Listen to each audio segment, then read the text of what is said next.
მოგესალმებით, მე ვარ ნინო ბუაძე, ფსიქოლოგი. აზროვნების აკადემია წარმოგიდგენთ აღზრდის პოდკასტს და ვისაუბრებთ იმ მნიშვნელოვან ასპექტებზე, რომელიც გააძლიერებს მშობელთა ფსიქოგანათლებას და ყველა იმ სპეციალისტს, რომელიც ბავშვთა ზრუნვის სფეროსთან არის დაკავშირებული. დღევანდელი ჩვენი სტუმარია ფსიქიატრი, ფსიქოთერაპევტი და ჯგუფური ფსიქოთერაპევტი რეზო კორინთელი. მოგესალმებით, ბატონო რეზო. მადლობთ მოწვევისთვის, მე ყოველთვის მიხარია თქვენთან საუბარი, დისკუსია ამ საჭირო საკითხებზე, რაც აღზრდას ეხება. კეთილი. დავიწყოთ იქედან, რომ საუბარი არის ხშირად იმაზე, რომ ბავშვი იბადება მშობლის გულში და ოცნებებში. ეს არის ის, რაც მთელი მისი პიროვნების განვითარებას სდევს თან.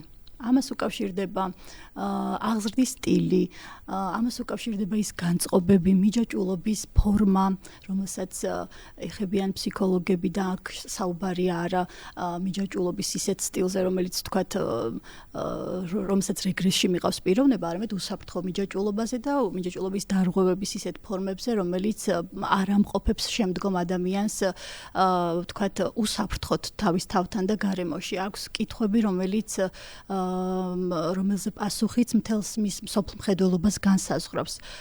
რა არის ის, რაც რაღაცნაირად გამიჯნავს მის აღზრდას, მის პიროვნებისგან?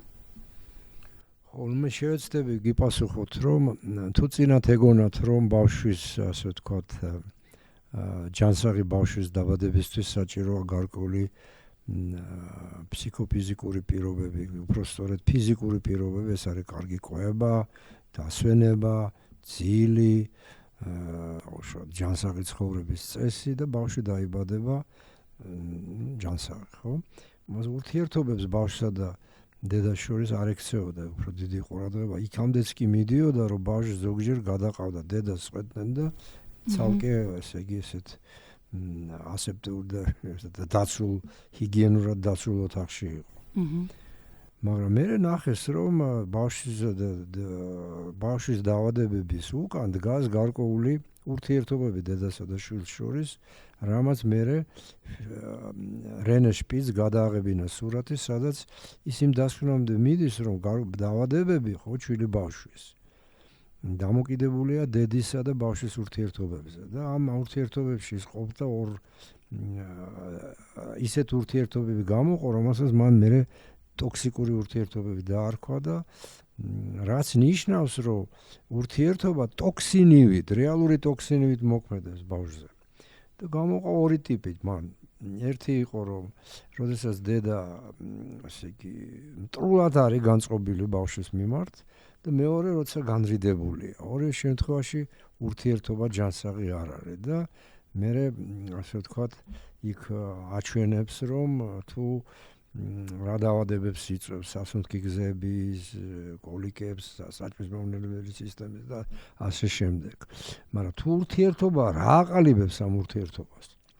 რა თქმა უნდა, სურვილი.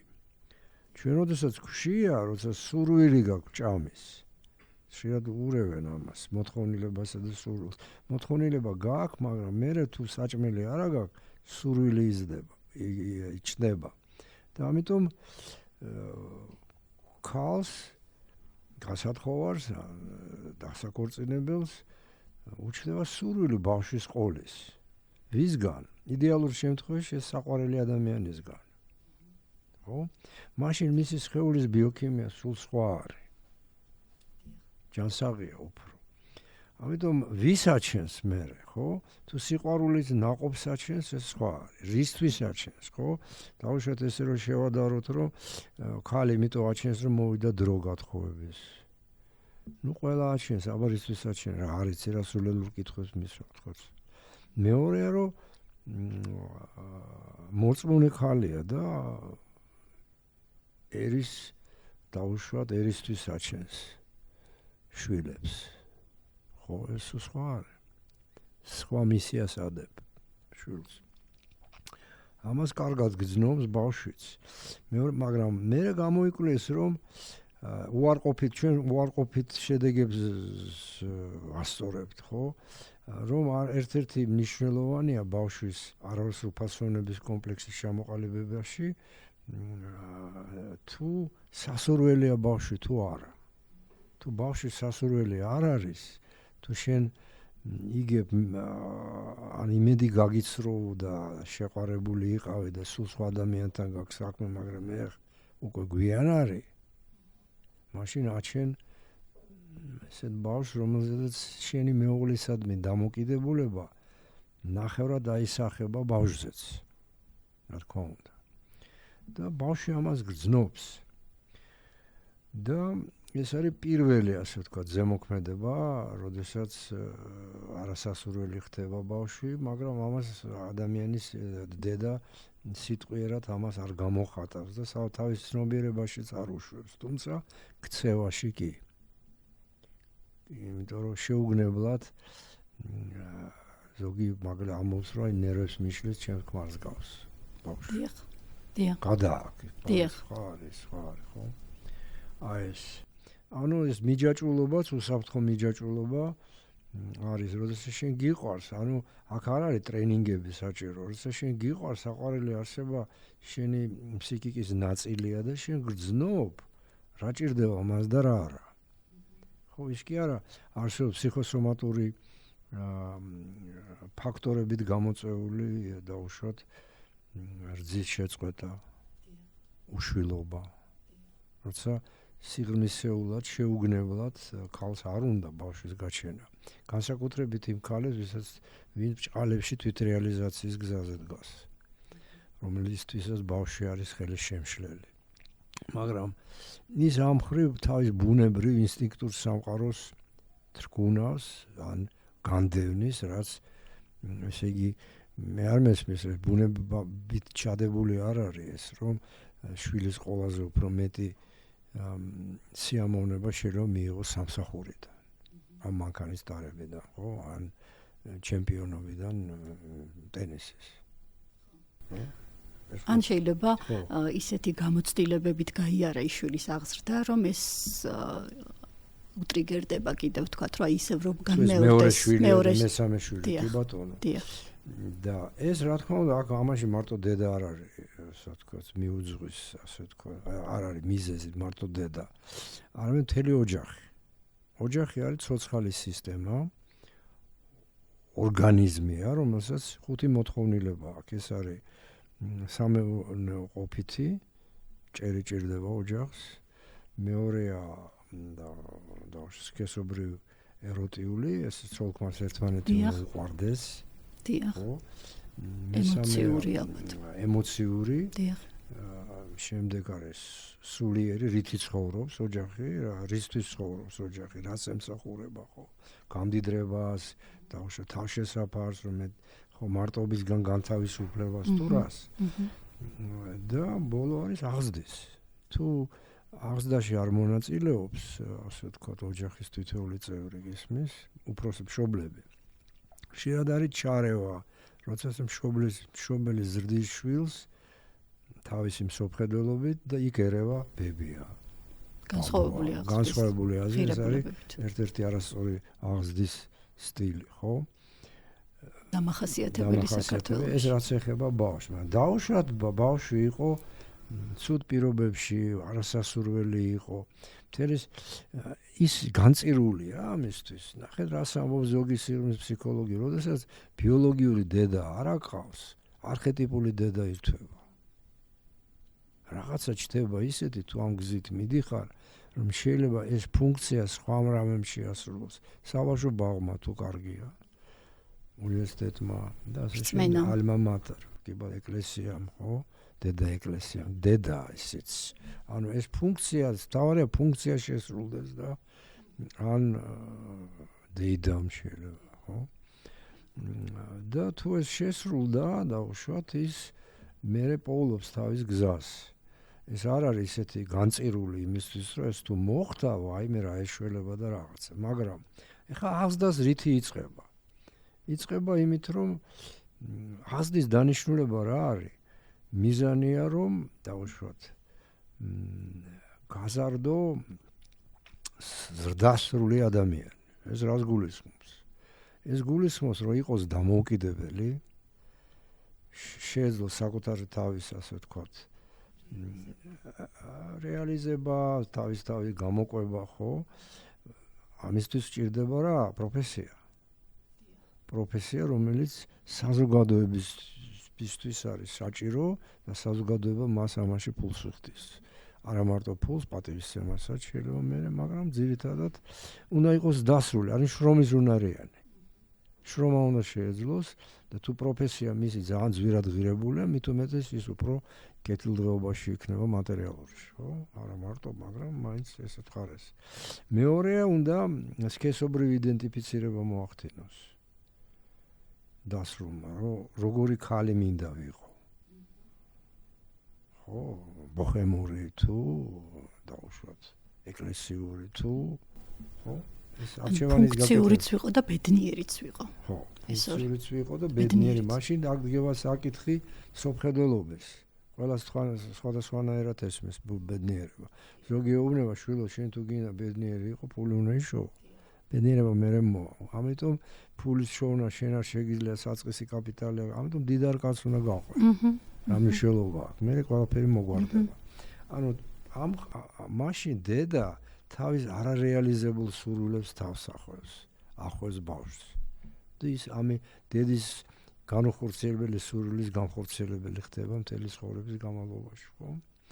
ეხლა როგორ უნდა გაზარდოს კიდევ ამის გამო შეიკავოს თავი მშობელმა, ხო, რომ არ გამოიყენოს თავის შვილი, манипуляციის ობიექტი არ უნდა იყოს. მაგრამ ბავშვი რო გაზარდო, აი, ძალიან კარგი ისაა პინოკიო, ხო? პინოკიო რას აკეთებს? ის ამას შვილი უნდა და მის მამას გებეთოს და ესე იგი თოჯინას ქმნის, ხო, ხის. მას გაზდა უნდა. მაგრამ მას ხდება ცხოვრების განმავლობაში ისეთი ხალხი, რომელიც მას აცდუნებენ. ანუ ის დაუმორჩილებელია, წესებს არ ექვემდებარება, არ იცის რა არის ლიმიტი და ამიტომაც მე ბოლოში ვირად გადაიქცევა. მაგრამ როგორც სიმბოლო სიჯიუტის, ხო? მაგრამ რატო არის ჯიუტი? რატო არ უჯერებს? რატო და იმიტომ რომ ცნობის მოყარეობა ამოძრავებს, უნდა რომ გაიგოს. როდესაც მშობელი უხსნის და ამ კითხვებზე პასუხს სცემს, ამან ბავშვს ყავს მეგზური. მას აღარ ჭირდება გარეთ. იმიტომ რომ მშობელი ასწავლის რას? ცხოვრებას, როგორ უნდა იცხოვროს, როგორ უნდა მიაღწიოს უსაფრთხოებას, კარიერას, ყველაფერს, ხო? ყველას თავისი მსოფლმხედველობა აქვს. ამ ხრივ ჩვენ მოქმედებს არა მარტო ოჯახი, არამედ ის კულტურა, რომელშიც ჩვენ ცხოვრობთ, ხო?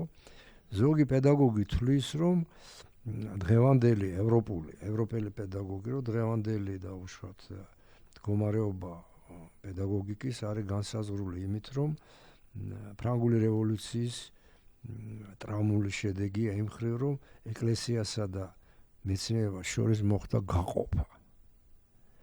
და ობიექტური გახდა ჭეშმარიტების სიმბოლო. ობიექტური არის ის, რაც არსებობს და ეს მეცნიერებასაა და მორალური, ზნეობრივი, ეს არის სუბიექტური.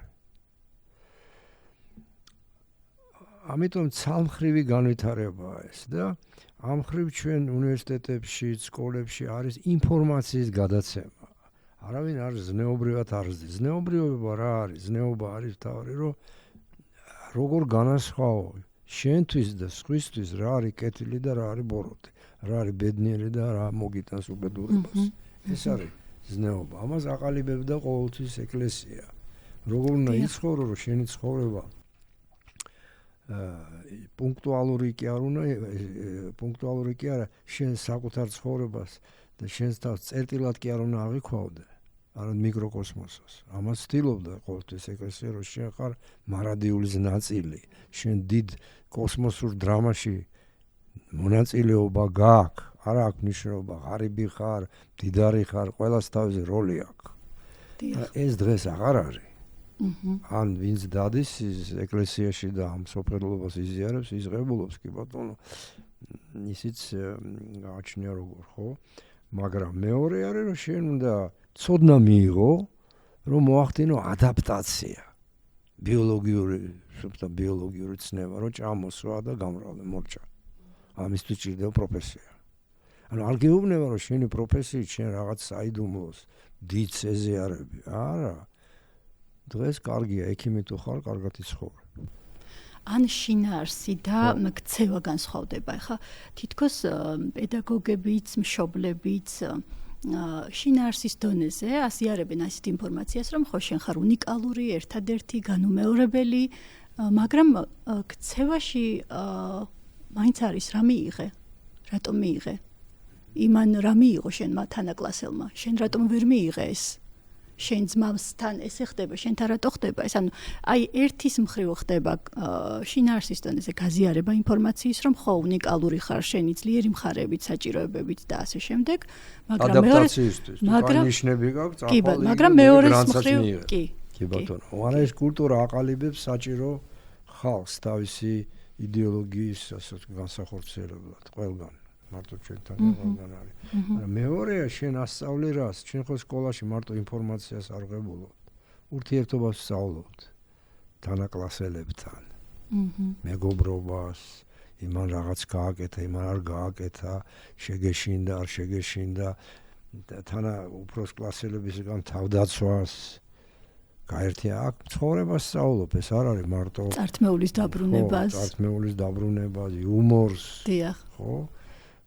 ეს მთელი, ამიტომ ამის უგულებელყოფა არ შეიძლება გრძნობითი მხარის. აი ეს რაციონალური მიდგომა, რომელიც დასავლეთში დაიმკვიდრა განმანათლებლობის შემდეგ, ხო, ინტელექტს აქცევდა დიდ ყურადღებას, რომ ინტელექტია მთავარი. დღეს უკვე აღიარეს, რომ ემოციური ინტელექტს იგივე თუ არა მეტი ფუნქცია შეგუებისთვის ვიდრე IQ-ს. ესმის, აი IQ-მ რა მოიტანა? მანქანა. დღეს ზოგი აღტაცებით ამბობს, რა თმინდა მე ხა სწავლა რომ ეს ხელოვნურმა ინტელექტმა დავიწერა დავალებები. კითხავ, იმას გეტყვის, ხო? ამაზე კიდე მახსენდება ეს, რომ ფრიც პერსი რასაც ამბობდა დასავლურ იმაზე, რომ დაქორწინდა მანქანაზე დასავლელი ადამიანი. პერსონალურ კომპიუტერზე, მაგრამ ეს პერსონალური კომპიუტერი ჯობს მას. უფრო კარგ სწრაფად ითვლის, უფრო მეტ ოპერაციებს აკეთებს და უფრო დიდი მეხსიერება აქვს ვიდრე ადამიანს. მაგრამ აი ამ შეჯიბრში და ამ შურში, რომ მეც მინდა ესეთი ვიყო, ხო? ვერ შეამჩნია, რომ გადაიქცა ემოციას მოკლებულ ზომბი. Emotionless creature, ესე იგი ემოციას მოკლებული არსება, ზომბია. რომელიც მანქანასავით არის და ემოცია არ აქვს. და ემოციაზე და დიდი მნიშვნელობა, ემოცია გვაცოცხლებს, სურვილი გვაძლევს, რომ ვიმოძრაოთ. დასკვნები კი არა ესეთი მშრალი. ამიტომ ზოგი ახლა თქვის, რომ პედაგოგიკაში უნდა იყოს სინთეზური მიდგომა, სიმბოლური პედაგოგია. სიმბოლო რას ნიშნავს, რომ ორ უკიდურესობას აერთიანებს. ანუ ერთ სამხრივი, რომელიც მარტო სუბიექტურ და ზნეობრივზე იღებს, ასე ვთქვათ, აქცენტს აკეთებს აი ამაზე მარტო და უგულებელყოფს ობიექტურ მონაცემებს, ხო? და მეორე რომელიც ობიექტურს ეყრდნობა და ზნეობრივ საერთოდ სუბიექტურს ადამიანის შინაგან სამყაროს საერთოდ არ აინტერესებს, ხო? ეს ორი ცალმხრივობა უნდა გაერთიანდეს, რომ ჩვენ ამ ზნეობრივ კანონებს კოსმოსში ვხედავთ. დღევანდელი მეცნიერება ამას ამბობს, რომ კვანტური ფიზიკა მაგალითად, რომ ის მკვდარი კი არ არის კოსმოსი, ის რეაგირებს რაღაცაზე, რომ ელექტრონიც კი რეაგირებს, თუ ვინ აკვირდება იმაზე, სხვადასხვანაირად იქცევა, ხო? და ეს მთელ სამყაროში ჩვენ როგორ განვიხილავთ ამას, რომ არის წესრიგი კოსმოს, წესრიგი და ქაოსი. ანუ როდესაც შენ ქაოტური ზეგავლენის ქვეშ ხარ, ეს საშიშია. სიკვდილი რა არის? უწესრიგო, დაუქვემდებარებელი, ესე იგი, დაუქვემდებარებელი, წესრიგს დაუქვემდებარებელი პროცესი, რომელიც პოვიდიდან ბოლოს სიკვდილით თავდება. მით უმეტეს, რომ ჩვენ დაშლის და ასიმილაცია, დისიმილაციის პროცესში ვართ სულ. თუ ასიმილაციამ დაიკლო, მაშინ იწყება ხრწნის პროცესი, ხო? თუ დაშლის, ეს სამყაროშიც არის. და ყოველდღიურობაშიც. მთელი სამყარო გრევისა და იმის იმაში არის გრევის ძალები, დესტრუქციული. ამის გამო ქრისტიანობა თქვა, რომ ეშმაკი რეალურად არსებულია, ხა ეს რქები კი არა აქვს და კოსმოსური დესტრუქციული ენერგიაა. ამიტომ უნდა იყო ამ ენერგიისგან დაცული. ბატონო, როცა თქვენ საუბრობთ ემოციური ინტელექტზე და მის მნიშვნელობაზე, რომლის მაგალითსაც ბავშვები იღებენ ოჯახიდან, ხო? როცა იქ სადაც ხდება ემოციის გაჟღერება, სახელდება, გაცნობიერება, მართვა საკუთარი ემოციების, ხო? ამის მაგალითს აძლევს ოჯახი. არის კიდევ ესეთი მოცემულობა, სადაც თქვათ ერთი შვილი განსხვავებულია მეორისგან, არა მხოლოდ ბიოლოგიური ტემპერამენტის ნაწილებით და ცოდნით და არამედ აღზრდის კუთხით და იგივე ვთქვათ ვის ვაჩენმე. ახლა ამაზე ერთი ძალიან ცოცხალი მაგალითი რაც მახსენდება არის ესეთი შემთხვევა, ბიჭი რომელიც არის 8 წლის აზიარებს რომ მე ველოდები რომ გაჩნდეს ჩემი და ვეკითხები რატომ არის შენთვის ეს ესეთი მნიშვნელოვანი და ის ამბობს რომ იცი თუ ჩემი და დაიბადება მამა ჩემი აღარ მოწევს სიგარეტს. მისთვის სიგარეტის მოწევა დაკავშირებულია რომ მამას რაღაცა დაემართება და თუ კი ჩემი და დაიბადება გადარჩება მამა. აი ამ შემთხვევაში რას შეიძლება ველოდოთ? ის რომ და თუ დაიბადება შურია, იმიტომ რომ ქვეტექსტი თუ დაიბადება მამა გადარჩება. მამა გადარჩება, იმიტომ რომ მამამ ესე თქვა. მამამ უბრალოდ აირიდა შვილის კითხვა, მამა როდის უნდა დაანებოს მოწევას თავი? შენი და რომ დაიბადება. და ეს ხომ მისი სურვილია რომ მოწევას თავი დაანებოს. მისი სურვილია. მასთან გაზიარდა რომ მოწევა მავნებელია ჯანმრთელობისთვის. მამა ეწევა, დიახ. მამა მოგიკვდება. მამა მოგიკვდება. ვიღაცა მოთხრა. დიახ. და რა ხდება ამ დროს? ანუ თუ კი იბადება ბავშვი, რომელმაც უკვე მაჯობა მე, იმიტომ რომ ჯერ არ დაბადებულმა შეძლო ის, რაც მე უკვე 12 წელი ვერ შევძელი. მე ვთხოვ მამას, რომ დაანებოს სიგარეტს თავი და ის მეუბნება, რომ შენი და თუ გაჩნდება, მე დავანებებ თავს. აი ეს რა პროცესია და რამდენად ევაჭრება მამას ეუბნება დამანებე თავი. მამა, დიახ. შენი და რო გაჩნდება, რატომღაც და არ ძმა. დიახ. ხო, მაშინ დავანებებ თავს. აქ ბევრი ინტერპრეტაცია შეიძლება გაკეთდეს სიმბოლურად, რომ მას დაყავს, არ აყავს. ანუ მამა ეძებს ქალიშვილს.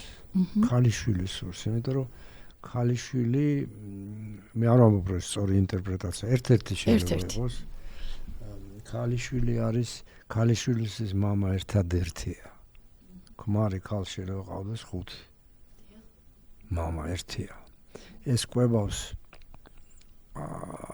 მამაკაცი იმით, რომ მე ქალიშვილი ვყავს, რომელსაც ყოველთვის ვეყვარები. ნუ თუ ეხლა არ შევაზიზღე თავი ეს, ხო, მაგრამ ერთადერთი ვარ მისი. ის მამა სხვა მამით არ ჩაანაცვლებს. ამიტომ შეიძლება ითქვას, რომ ესეთ მამას გარკვეულწილად თავისი სულის მხრიდან მაინც და მაინც ისეთი აღიარება არ აქვს, ან ერთგულების განცდა არ აქვს.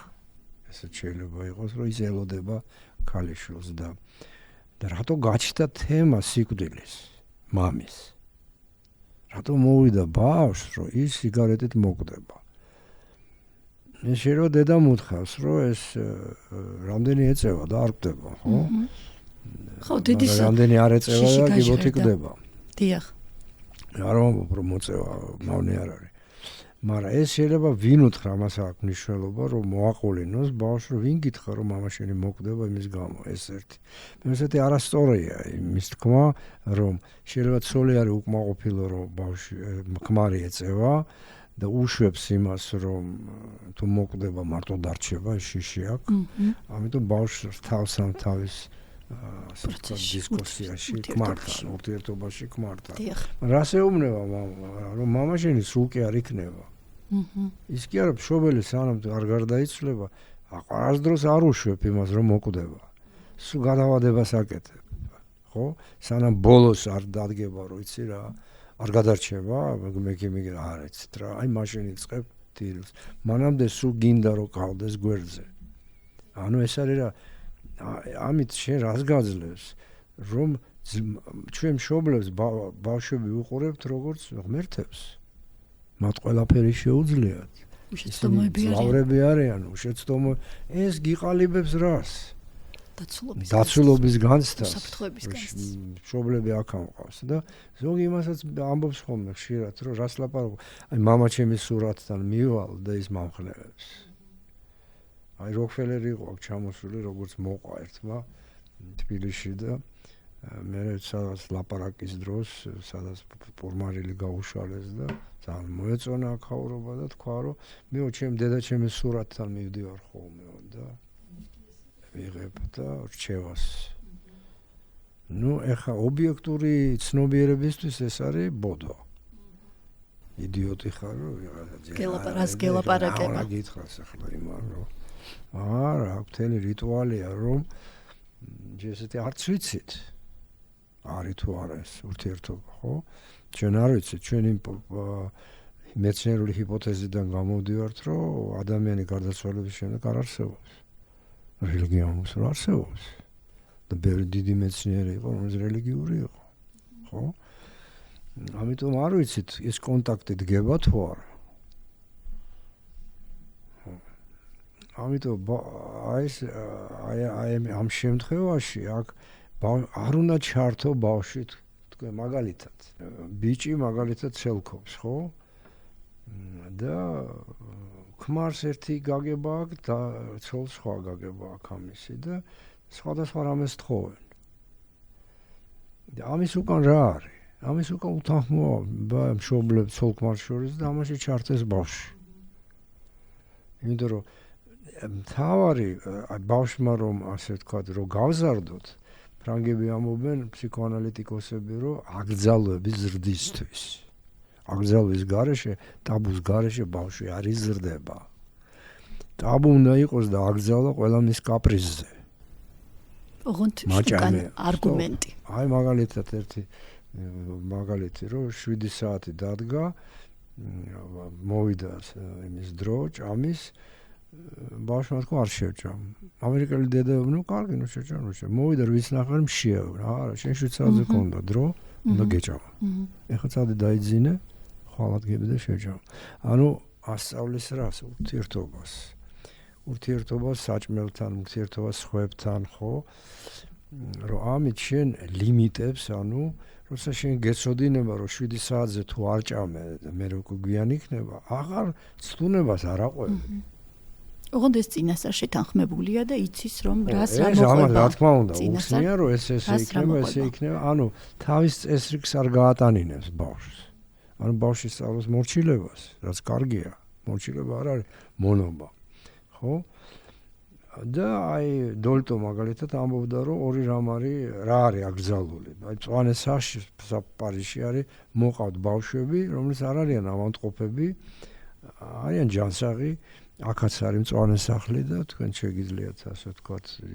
საჭიროების შემთხვევაში გაუგზავნოთ ვინ მძიმე შემთხვევა თუ გექნებათ ხო და არის მწვანე ხაზი ყველაფერი შეიძლება თამაში ცემატყების გარდა რა თქმა უნდა მაგრამ ამ მწვანეს ხაზი არ უნდა გადაკვეთოს ანუ ასწავლიან ტაბუს მორჩა ეს არ შეიძლება და ცხოვრებას გიწესებს რა არის ცუდი ამაში როდესაც შენ ჯიუტი ხარ და ემორჩილები როცა მშობელი არ გზის ანუ დაჟე რა არის არ ნიშნავს ეს ფიზიკურ შეურაცხყოფას გიგზავნას რა დისციპლინა უფრო ალბათ ხო რაღაცა დისციპლინა მაშინ ცხოვრება გზის აუცილებლად ანუ რაჯობია რომ შენ დაექვემდებარო წესებს მშობლების მიერ სიყვარულით ასე დამკვიდრებულს თუ მე ცხოვრებამ დაგსაჯოს რა ყოფილა ეს ცხოვრება, საშინელი, სასტიკი, რატო?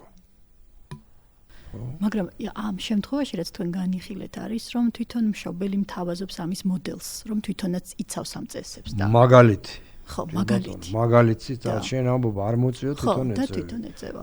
გამოიყენო ტელეფონი და შენ თვითონ იყენი. კი ბატონო, შენ ამით ყველაზე კარგი, ანუ ბავშვს უსაფრთხოებისთვის, როგორც ამბობენ ანალიტიკოსი, ჭირდება რა? იდეალი. მოდელი. ნუ მოდელი ესე ქცევის გარკვეული სამაგალითო მაგალითი რომელიცაც შენ უკვე იცი რა იქნები, იცი როგორ გააკეთე, აი მამაჩევს ესე დაყავს მანქანა, უკვე ბაძავ.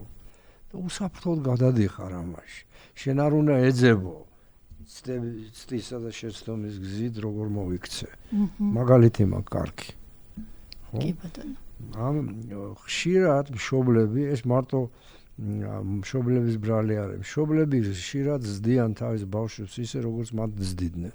იმეორებენ უარყოფით პატერნებს მშობლების და რომ მაგალითად ემოცია არ შეიძლება არ უნდა თქვა, არ უნდა იტირო, არ უნდა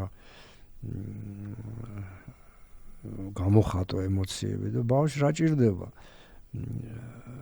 დაუშვებელია რომ მაგალითად ბავშვთან ურთიერთობა მობილურშია. ან გვერდზე ყავს და მობილურს აძლევს. ფაქტობრივად იცილებს.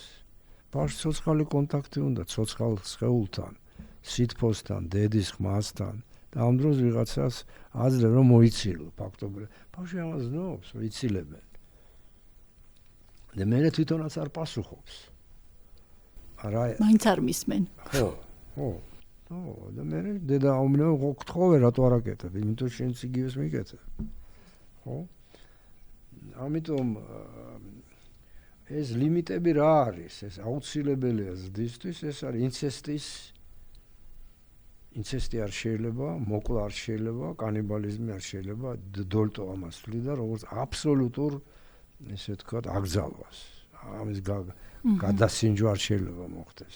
რა ხდება მაშინ, როდესაც აი იმ кейს დავუბრუნდები, ერთთან სხვანაირი ტიპის ურთიერთობა მაქვს ერთ შვილთან და მეორე შვილთან განსხვავებული. იოსები მამას განსაკუთრებულად უყვარდა, ესე იწყება იოსების და მისი ძმების ისტორია. იაკობს იოსები განსხვავებულად უყვარდა, თუ კი ძმები იყვნენ წასულები, ეს სახლში ყავდა ჭრელი სამოსით მოსული და მივიღეთ შური. არის სხვა ვერსია რა შეიძლება მივიღოთ ამ შემთხვევაში, რომ თქვათ ძმებმა გააცნობიერონ, რომ ეს იოსების ბრალი არ არის. განსაკუთრებული ხარ. ან მე გამოგარჩევ.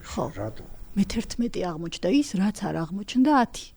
ხო, რატო? ეს შენ ისტორიასთან არის დაკავშირებული, ეს არ არის. ანუ ეს ბიჭი ან გეცოდება, ან ის ცოლი უფრო გიყვარს. ან ის არის, ხო? და გერთვება ემოციები ერთ-ერთი და რატო ჩიქო არ არის ნახსენები, რატო გამოარჩია თავისი.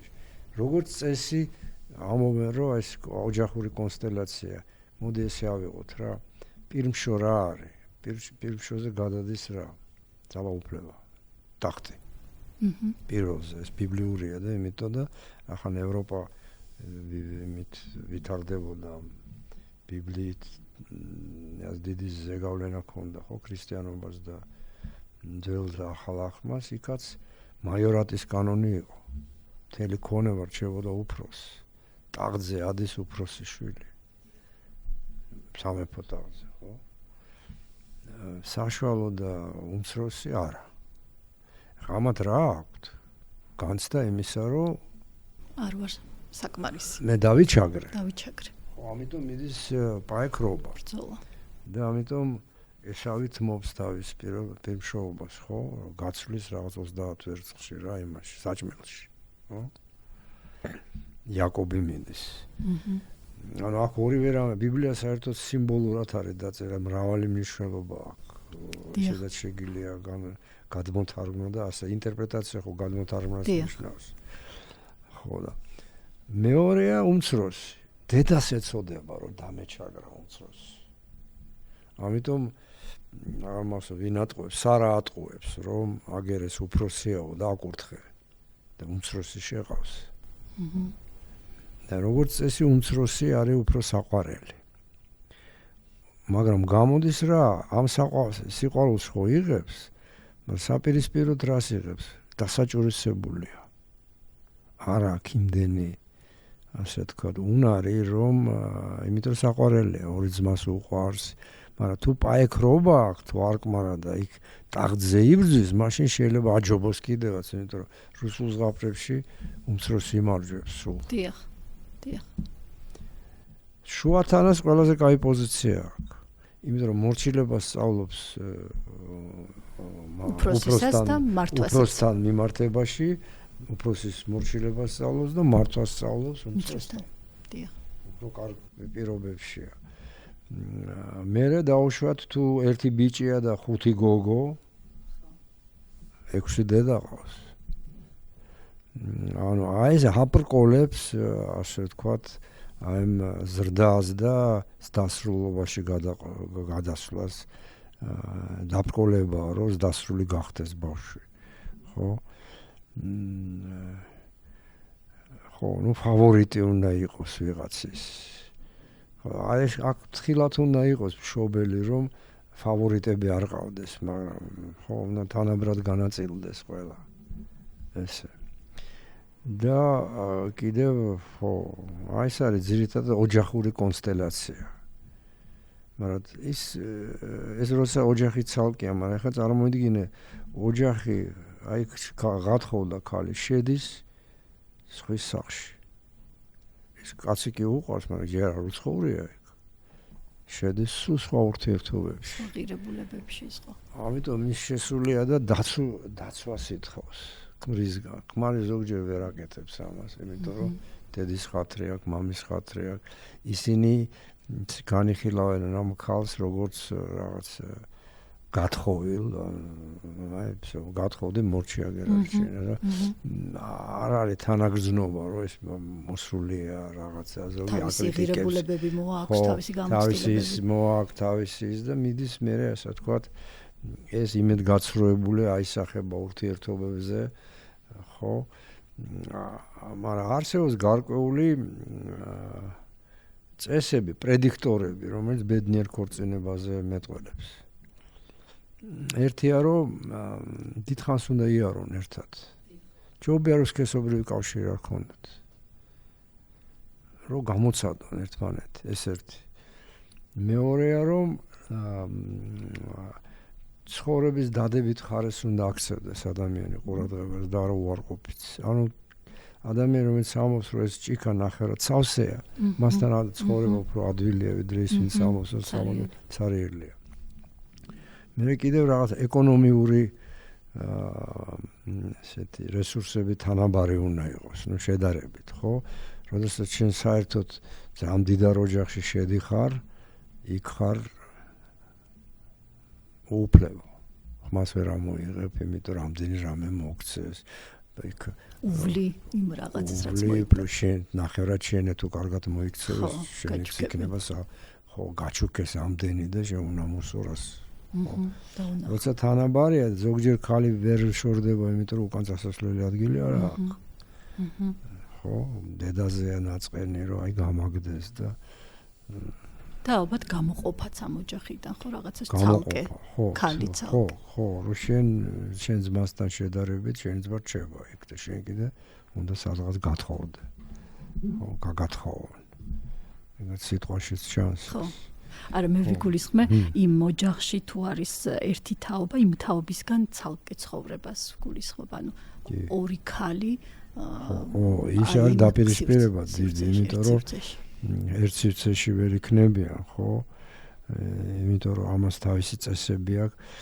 მაგრამ ზოგი ქალი დედა რომელიც ფლობს თავის შვილს კი არ უყვარს მისი საკუთრება ის ტოქსიკური დედამთილია ის არ უშვებს თავის შვილს აი მაგალითად მოვიდა რა თოლმა დაიძინა ღამე მოდის ეს დედა ადგება და საჭმელს უკეთებს კი ანუ შენ მე არ დავკარგ მე ვარ თავზე და შენ ჩაიცმევ მე გადავწყვეტ ხო მეუღლე კიდე უყურადღებოა დაიძინა რაც არ უნდა ესე თქვა შენ ხო დაღლილი მოდიხარ ის უნდა გაეკეთებინა ხო ეს და ზოგი ეს ხშირად ხდება ხოლმე ოჯახის დანგრევის მიზეზი რაც ხო კიდე ეს რა უნდა იყოს ესეთი აღზრდის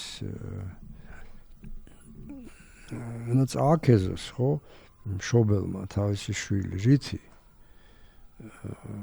მაგალითით უნდა მისცეს დაავალოს რაღაცა დიახ არ გააკეთო ეს რა თუნდა სუსტ პირიქით გაზარდომისი დამოუკიდებლობის ხარისხი ხო დამოუკიდებლო უხარია რომ დაავალეს რაღაცა იქ ჩავა მოიტანს აი ყოჩაღი ხარ ხო მისი ასაკის შესაბამისი გამოცდილებები დააგროვოს რომ გამოცდილება ქონდეს დამოუკიდებლად ცხოვრების დიახ მაღაზიაში ჩასვლის რაღაცის ყიდვის ფასები ეწოდინება ეს დამოუკიდებლობა ეს მიწაზე ხო უნდა იყოს, ხო? დიახ. ამავე დროს შეიძლება ეკლესიაში დაავალო რაღაცა, ან უნივერსიტეტში, ან სწხოვრო რაღაც წაიკითხოს და მოყვეს ოჯახში. აი მაგალითად ხშირად არის რომ ეკითხები, რაც ამ ცივილიზაციამ მოიტანა. ერთად ჭამთ? არა. ყველა ცალ-ცალკე ჭამს. ან ტრაპეზი არ არის. ტრაპეზი ხო მარტო ჭამა არ არის. ურთიერთობა, სუფრას ამსდელობითი ფუნქცია აქვს.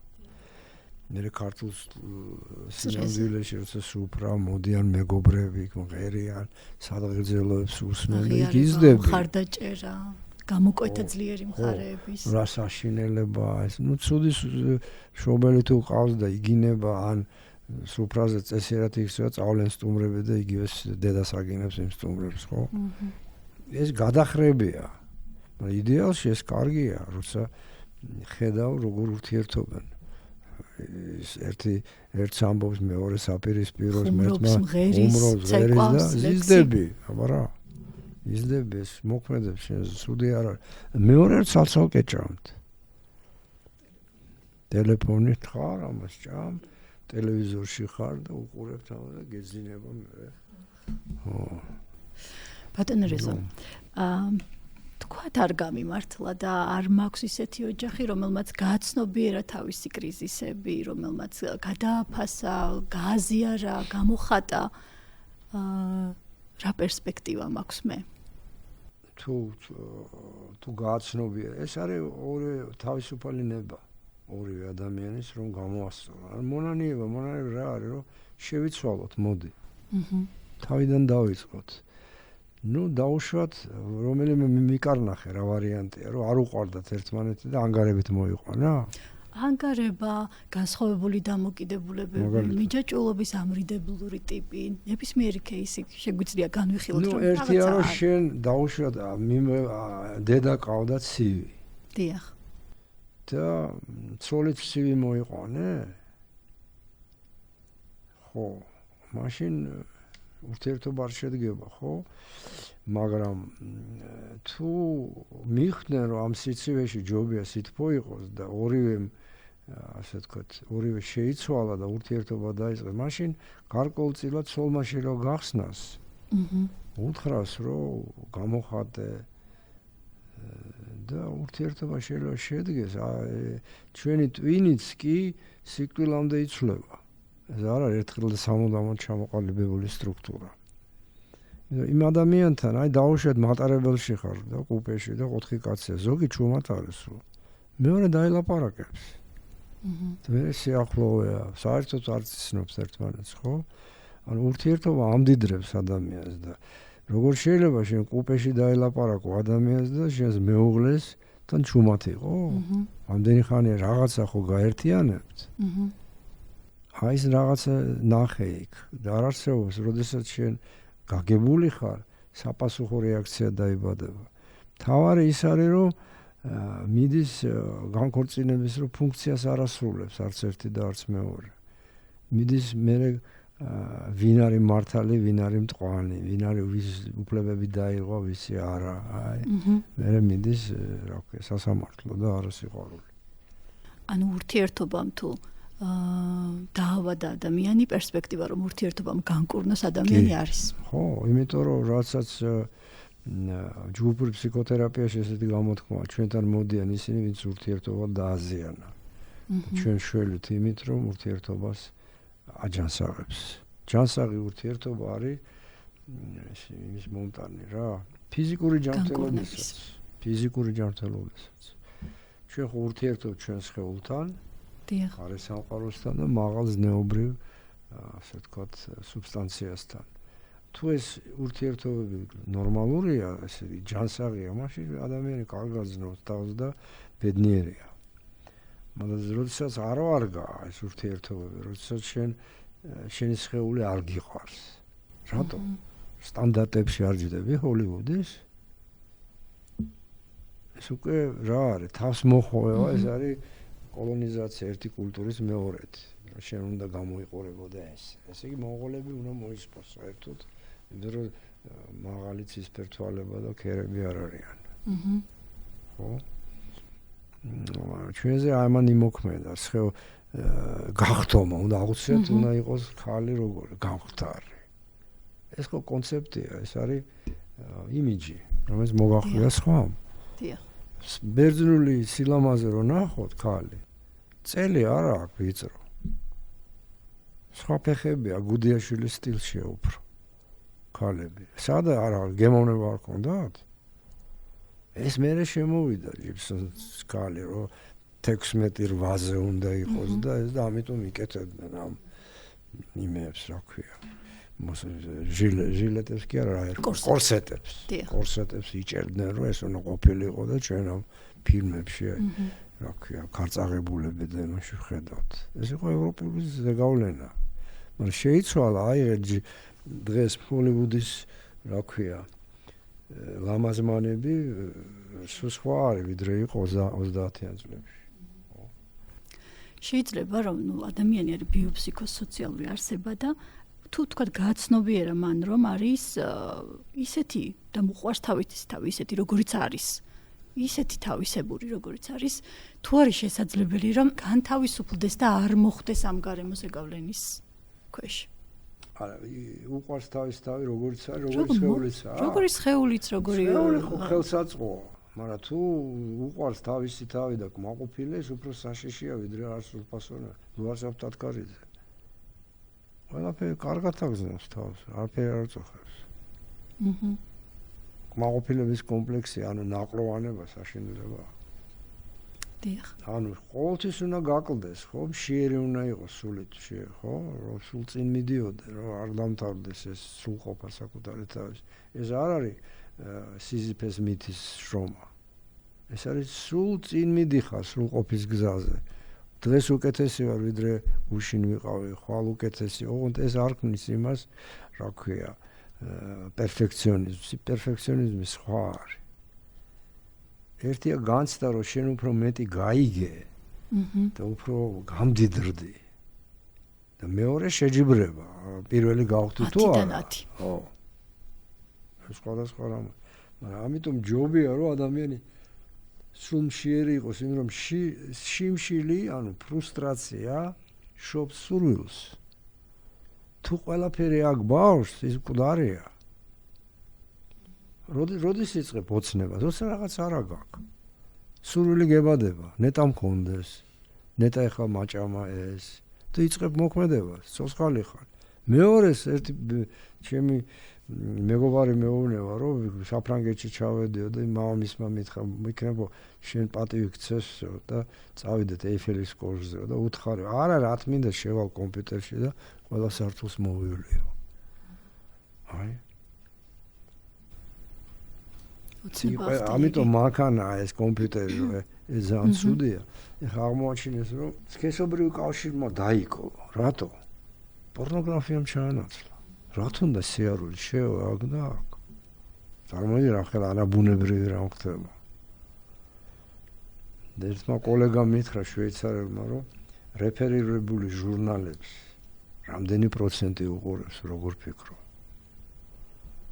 ანუ მეთქი რა ვიცი ეს მეცნიერებზე ლაპარაკი 0.5% კითხულობს ამდენი ფული ამდენი კვლევები რაში ხარჯება რომ 0.5% კითხულობს ნუ კითხო რა ეს კვლევა გამიგზავნოს საინტერესო ჩალენჯი ჩვენთან ხო რომ აი ის გააკეთე კოპი პეისტით რაც გასწავლის რას ფაქიზი ტყვილია ეს ისეთი აშკარა არა მაგრამ და მეორე შენი დრო წერ შენს განცდებზე დამყარებულს ამიტომ სიყვარული უნდა ასწავლო ბავშვს ანუ თავის ეგოისტურ სოროში არ უნდა გამოწყდიო ხო იმიტომ რომ მდიდარი ცხოვრება ექნება ადამიანს რომელსაც უყვარხარ და გძნობდი რომ მეგობარი იმასთან ყოველთვის გინდა მისვლა და მეორე რომელიც ჩაკეტილია რა გინდა იმასთან აქ არ ეუბნება ეს ეუბნება რომ მდიდარი ვინც არის იმასთან წავდი ზოგი ხო დღეს ხო იცი ფული წყვეტავს ყველას ამაზე მაგაზე ამბობდა ის რა ქვია რაციონალური ემოციური ფსიქოთერაპიის ელისი რომ ეს არის ირაციონალური რწმენა, რომ ფული წყვიტავს ყველაფერს. მაგრამ ჩაკეტილია იმ მოკლე მონაკვეთში, სადაც ფული ხდება რაღაცის კეთება. შედეგს ესე ხედავს. ხო, და ავცელებს მთელ სამყაროზე და მთელ ცხოვრებას. ამით არის შეპყრობილი ამით. და ამაზე ტირილი თუ არის სახში, ბავშვი როგორი გაიზრდება? ხო. და აღარ უტოვებ ოცნებას. თქო, ოცნების საშუალება. ამიტომ ზღაპრები ძალიან ზღაპრებში რა არის? ზღაპარში არის ფარულად ჩადებული ინდივიდუაციის, ანუ ეს იუნგის ის არის დამსახურება, რომ ნახა რომ ყველა ზღაპარი ამბავია ინდივიდუაციაზე, ანუ თვითრეალიზაციაზე, საკუთარი თავის სრულყოფაზე. ის გასაგებია ბრძენისთვისაც და ბავშვისთვისაც, დემოკრატიული. არ ჭირდება შენ სპეციალური ენა, ან ფილოსოფიური კატეგორიები, ან სპეციალური მათემატიკური ენა, რომ ეს გაიგო. მარტივად ხატოვნად არის აღწერილი ამბავი. და ჩვენი ფსიქიკა არაცნობიერი არის მითოპოეტური ფუნქცია. ის სულ განუწყვეტელ ხატებისა და ამბების შექმნის პროცესია. სულ სიზმარში რა გვესიზმრება ამბები? ხო, ხატოვანი გზით. ხო, ამბავს ყვება ხატებით ის წავიდა ის ემოძიის, რომლის ინტერპრეტაციაც მხოლოდ მე შემიძლია. ხო, რა თქმა უნდა, მემეხება. ეს. კი ბატონო. ძალიან კარგ თემას შევეხეთ და ეს ბარათები შემთხვევით არდეს აქ. სპექტაკლის დასაწყისში იარაღი რომ კედელზე კიდია, სპექტაკლის ბოლოს გაისვრის ჩეხოვის თქმის არ იყოს და თქვენ ყოველთვის საუბრობთ ფსიქოლოგიის მამებზე, ვინ რა დასკვნამდე მივიდა, თავისი განვითარების პროფესიული თუ პიროვნული პაციენტებზე დაკვირვების შედეგად. მე მინდა ვკითხო რეზო კორინთელს. ის თავისი გამოცდილებების, თავის ავალი გზის განვითარების და სვლელობის პროცესში რა შედეგებამდე, რა პროცესამდე მივიდა. ერთი რომ რაც კი უბედურება მქონია, გამზარდა. ასე დასკვნამდე მე რომ ტანჯვას აქვს აზრისი. პიროვნული შეიძლება გარეგნულად რაღაც მოგაკლდა, მაგრამ შინაგანად იზრდები. ეს არის და ტანჯვას არ უნდა გაექცე, იმიტომ ტანჯვა არის სრულყოფილების ერთ-ერთი საშუალება. ოღონდ რას გულისხმობ ამან, რაც უფრო მეტ შრომას, რაც უფრო მეტად თავისუფლდები სტატუს კვოსგან, თუ წინ მიდიხარ, მაგრამ სტატუს კვოს რო გამოიმშვიდობო, ჭირდება რა ტანჯვა პირდაპირ ტკივილის სახით იმით კი არა. ანბანის სწავლა ტანჯვა, როიალზე დაკვრა ტანჯვა. ახალი მის პროფესიის ათვისება ტანჯვა, მაგრამ ეს ტანჯვა არის რა, სულ მაღლა მიდიხარ. და ეს არის მე მგონი, რომ ადამიანი მაინც უნდა ფიქრობდეს რაღაც დიდზე, მარადილზე, რომ არ დარჩეს მარტო. მე არ მგონია, რომ საფლავი იყოს ცივი ქვა და მორჩა. ვერ ხედავ ამის კონტრარგუმენტებს, მეცნიერულად დასაბუთებულს. არა. და არც არის ჩემი აზრით ეს დიდ მეცნიერებთან და იმათთან წაკითხვით და ურთიერთობით მივედი, რომ სამყარო არ არის მკვდარი. არსებობს რაღაც ძალა, რომელიც მეთვალყურეობს და გეხმარება. თერი სამყარო გეხმარება, როცა შენ მიდიხარ მოწოდების გზით. და მე მადლიერი ვარ დღესაც იმისა, რომ გავხდი ფსიქიატრი. შემეძლო კარდიოლოგი ყოფილიყავი, მაგრამ კიდე კაი რო მშობლებმა ვერ გაიგეს ეს რა გინდა იქ. კიდე კარგი. რაღაცა ეხაც მახსოვს ეს მოვლენა, რომ შევედით პირველად მეხუთე კურსზე, სულ სხვა სამყაროში მოვხდი. გიჟების. წარმოიდგინე. რაღაცა მიმიზიდა მე და რაღაცა შინაგანმა ხმამ ჰალუცინაცია არ ყოფილა ეს. მაგრამ შინაგანი ხმა იყო, რომ სურვილი რომ დაბრუნებულიყავი იქ. ამიტომ აი ამ იმზე რაღაც დამანახა იმდენი საიდუმლოში, ფსიქიკის საიდუმლოში ჩამახედა, რომ მადლიერი ვარ დღესაც რომ მქონდეს ეს არჩევანი ავირჩიოდი კიდევაც. ისევ რა თქმა უნდა. იმიტომ რომ ნახე ძალიან პრაგმატულად რო ვილაპარაკოთ, ჩვენ გვაქვს 24 საათი. 8 საათი გძინავს, 16 საათი არის ფხიზელი, ანუ ცოცხლები ვართ, ხო? აქედან 8 საათი მუშაობ. თუ ის არ გიყვარს შენი სამსახური, ეს არის ჩამწარებული, ანუ 8 და მე პირადზეც გადადის ეს. ცხადია. რა თქმა უნდა. შენ მსოფლმხედველობაზეც რა თქმა უნდა, იმიტომ რომ ის შენი გარკვეული მიგითითებს რაღაცა, გიბიზგებს რაღაცა რო წამოხვიდე, ეს არის vocation, ესე იგი რა, vox, ხმა. ესე იგი ჩვენ ყველას მოწოდება გვაქვს. მოწოდება რა არის? გეძახის რაღაცა, წამოდი აქეთ. შენ უნდა უსმინო, მაგრამ რო შეპრობილი ხარ რაღაცა, სხვა რაღაც, რო ფული წვიტავს ყველაფერი, დღეს ვის რა თუნდა ეს, მაშინ ეს ხმა აღარ გესმის. გარეგანი ხმა ახშობს ამას. აი ესე მოკლედ. მესი მადლობა. ძალიან საინტერესო. დიდი მადლობა თქვენს და მესი მადლობა სტუმრებისთვის. კარგად იყავით ბედნიერად და მადლობა მაყურებელს რომ გვისმენთ. მაყურებელს და მსმენელს. მსმენელს და მაყურებელს.